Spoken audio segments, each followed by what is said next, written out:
Chers amis, bonjour! Dans cette vidéo Word 2016, nous allons nous intéresser à l'onglet Affichage.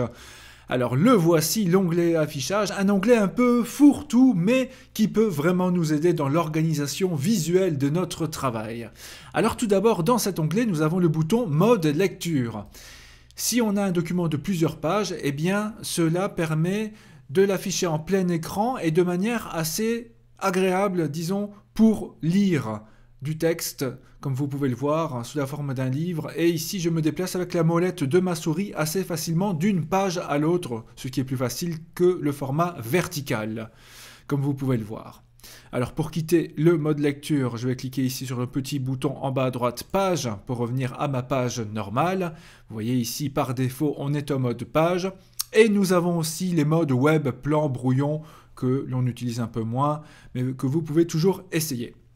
Alors ensuite, si vous avez besoin d'une lecture vocale de votre texte, eh bien ce que vous pouvez faire, je vais ici sélectionner une ou deux lignes, voilà, je vais cliquer ici dans la partie immersion, dans outils d'apprentissage, et là, j'ai lecture à voix haute.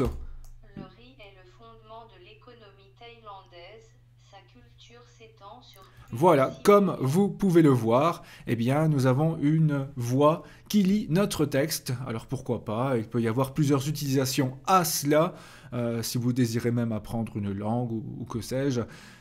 Voilà à quoi peut servir la lecture à voix haute. Toujours dans l'onglet Affichage, nous avons aussi ici trois petits boutons, trois petites cases à cocher. Donc la première, c'est la règle. Je vous l'ai déjà montré, la règle horizontale et la règle verticale, voir d'autres vidéos pour l'utilisation de cette règle. Mais nous avons aussi le quadrillage, éventuellement pour le dessin, pour bien s'y retrouver au sein d'une même page. Et enfin, le volet navigation. Eh bien, si vous avez des titres et des sous-titres, c'est un résumé de vos titres et sous-titres de votre document, de votre travail.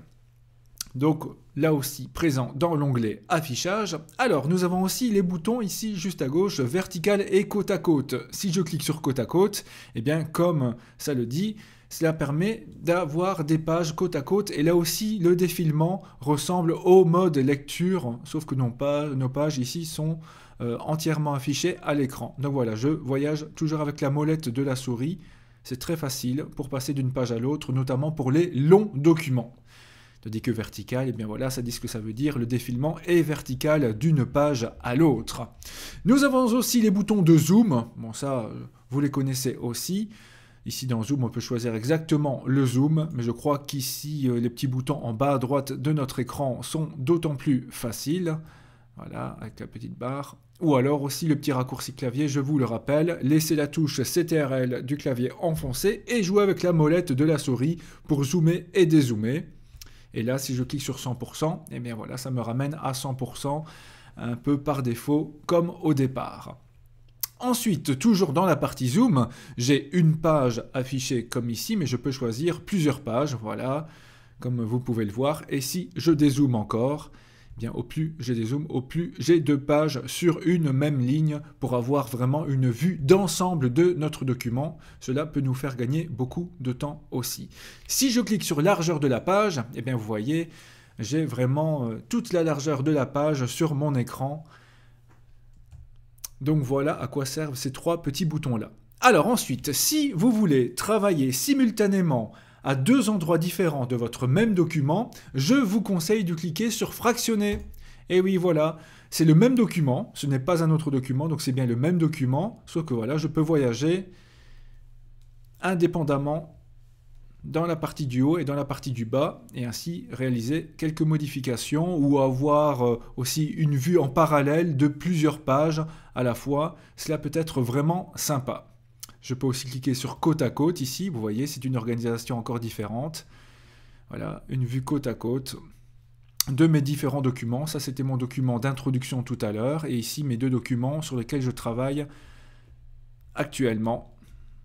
Donc voilà, plusieurs façons de faire, plusieurs possibilités. Je peux revenir évidemment toujours en plein écran grâce au bouton habituel. Donc comme vous pouvez le voir. Et pour annuler le fractionnement, j'ai le bouton ici qui apparaît et ainsi je récupère mon document de base original. Donc ça peut être très intéressant. Si vous ne voulez pas fractionner l'écran, mais avoir plusieurs fenêtres différentes pour travailler sur le même document, vous pouvez cliquer ici sur Nouvelle fenêtre. Alors ça m'ouvre, voilà, exemple 1, exemple 2. C'est le même document, mais ainsi je peux, encore une fois, voyager sur une page dans mon 2 et sur le 1, être sur une autre page.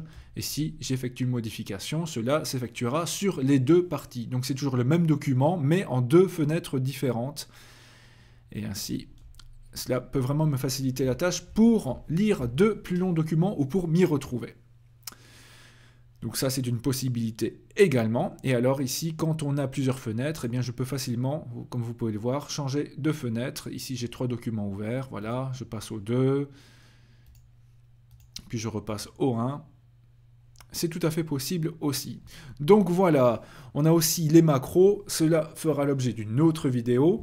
Comme vous pouvez donc le constater, l'onglet affichage est intéressant parce qu'il permet de s'organiser, de faciliter la saisie, la composition d'un document en ayant en parallèle plusieurs parties, en zoomant, en dézoomant, plein de petites choses ainsi, et pourquoi pas aussi la lecture vocale, la lecture à voix haute de notre texte, c'est tout à fait possible également. Voilà, j'espère que cela vous servira pour vos plus longs documents. Je vous dis à très bientôt sur YouTube pour d'autres vidéos Word et autres. À très bientôt.